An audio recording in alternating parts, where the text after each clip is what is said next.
సినిమాలో చూసేవాళ్ళం నాగభూషణ్ రక్తకన్నీరు నాగభూషణ్ లాగా పేరు నాని గారు వాళ్తూ ఉంటారు. నిన్న కలెక్టర్ కాన్ఫరెన్స్ జరుగుతూ ఉంటే కలెక్టర్ కాన్ఫరెన్స్ లో చంద్రబాబు నాయుడు గారు చెప్పింది ఏంటి? ఒక చక్కటి గవర్నెన్స్ అందించాలా, అటు అడ్మినిస్ట్రేషన్ సక్రమంగా నడవాలా, మేము ప్రజలకి పొలిటికల్ గవర్నెన్స్ ఇవ్వాలా. ఒక రాజకీయ నాయకుడు చేసేది ఏంది? ఒక ప్రజాప్రతినిధులు ప్రజలకు తగిన విధంగా వాళ్ళు ఇచ్చినటువంటి సమస్యలను పరిష్కారం చేయడం కోసం చట్టాలు చేసే దాంట్లో, ఆ చట్టాలను సక్రమంగా అమలు చేసే దాంట్లో అధికారులకి కలిసి సమన్వయంతో ముందుకెళ్లాలని చంద్రబాబు నాయుడు గారు నేను చెప్తే, దానికోసం ఒక వాట్సాప్ గ్రూపులు క్రియేట్ చేసుకోండి. ఆ వాట్సాప్ గ్రూపుల్లో, ఎందుకంటే ఇప్పుడు ఆల్రెడీ మేము మంత్రులుగా వాట్సాప్ గ్రూపులు ఉన్నాయి. ముఖ్యమంత్రి గారు జరిగిన విషయాలన్నీ కూడా ఎప్పటికప్పుడు గ్రూపులు మేము పెట్టుకుంటాం. దాని మీద ముఖ్యమంత్రి గారు వెంటనే స్పందిస్తూ ఉంటారు. ఈ రకంగా అధికారులందరూ కూడా వాట్సాప్ గ్రూప్ క్రియేట్ చేసుకుని ప్రజలకి చేరువగా పరిపాలన చేయమని చెప్తే ఇవాళ దాన్ని కూడా వక్రీకరిస్తుంది. అసలు వీళ్ళకి ఆలోచన లేవు. వీళ్ళకి ఎంతసేపు అంటే వక్రబుద్ధి. వాళ్ళకిలాగా వాట్సాప్ గ్రూపుల్ని ఏ రకంగా వాళ్ళు వాడుకుంటారో గత ప్రభుత్వంలో చూసాం కదా. ఆయన ఒక ఎంపీ గారు ఏ రకంగా దాన్ని వాడారో చూసాం. ఈ రకంగా వాటి కోసం అనుకుంటున్నారు. ముఖ్యమంత్రి గారు చెప్పింది వాళ్ళ పెద్ద పెద్ద సంస్థలే వాళ్ళకు ఉన్నటువంటి మొత్తం ఎంప్లాయీస్ని ఆ గ్రూప్లో పెట్టుకుని అందరూ కూడా అప్రమత్తం చేసుకుంటూ ముందుకెళ్ళేది. రేపు గవర్నెన్స్ ప్రజలకు ఇచ్చే విషయంలో కూడా గ్రూప్స్ క్రియేట్ చేసుకోమని చెప్పిన దానికి తప్పుదారి పట్టిస్తాం. మేము పొలిటికల్ గవర్నెన్స్ ఇవ్వబోతాం. ప్రజలకి కావాల్సినటువంటి పరిపాలన అందించడానికి మేము సిద్ధంగా ఉన్నాం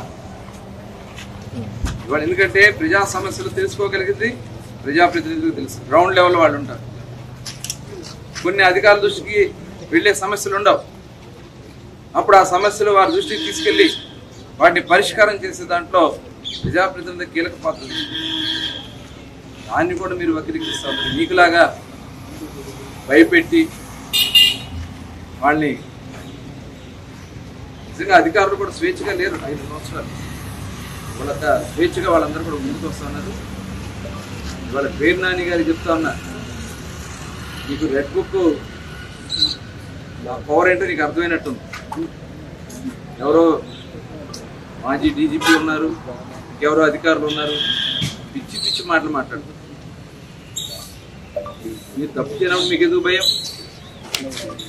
పార్టీ ఆఫీస్ మీదకి వచ్చి దాడి చేస్తే దాని మీద నువ్వు మాట్లాడుతూ ఉన్నావు. వంశీ గారంట ఆత్మరక్షణ కోసం చేశారు, ప్రాణ రక్షణ కోసం. ఇవాళ వీళ్ళందరినీ దాచింది నువ్వేనా? కొడాలి నాని, వంశీ పారిపోయారు. నువ్వేమో బందర్లో ఉన్నానంటే నీకు గదగద వణికిపోతా ఉన్నావు. ఇక్కడికి వచ్చి ఒక ప్రెస్ మీట్ పెడితే అక్కడక్కడ చీకట్లో తిరిగి వెళ్ళిపోవాలని చూస్తా ఉన్నావు. ఈ పాపాలన్నీ కూడా పండుతున్నాయి. ఆల్రెడీ దానికి జరగాల్సిన కార్యక్రమాలు జరుగుతున్నాయి. నీ అక్రమాస్తులు, నీ అక్రమ దోపిడీ, నీ కొడుకుని పెట్టి నువ్వు చేసినటువంటి గంజాయి దందాలు మొత్తం కూడా నడుస్తూ ఉన్నాయి. అన్నీ ఒకటొకటి బయటకు వస్తాయి. ఇవాళ నువ్వేదో వచ్చి పేపర్ ముందు మాట్లాడుతున్నావు, మీడియా ముందు మాట్లాడుతున్నావు, జరిగిపోయిందిలే అనుకుంటా ఉన్నావు. మొత్తం ప్రతిదానికి కూడా మూల్యం చెల్లించుకుంటారు. దాంట్లో అనుమానం లేదు.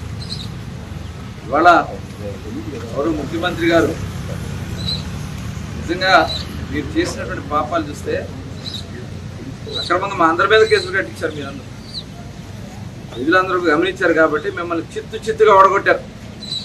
వాళ్ళ మచిలీపట్నంలో పేరు నాని గారిని 50,000 ఓట్ల పైన మెజార్టీ మాకు ఇచ్చి డిపాజిట్కి రాకుండా ఉండే విధంగా దగ్గరగా వచ్చే విధంగా చేశారు. గుర్తుపెట్టుకోండి.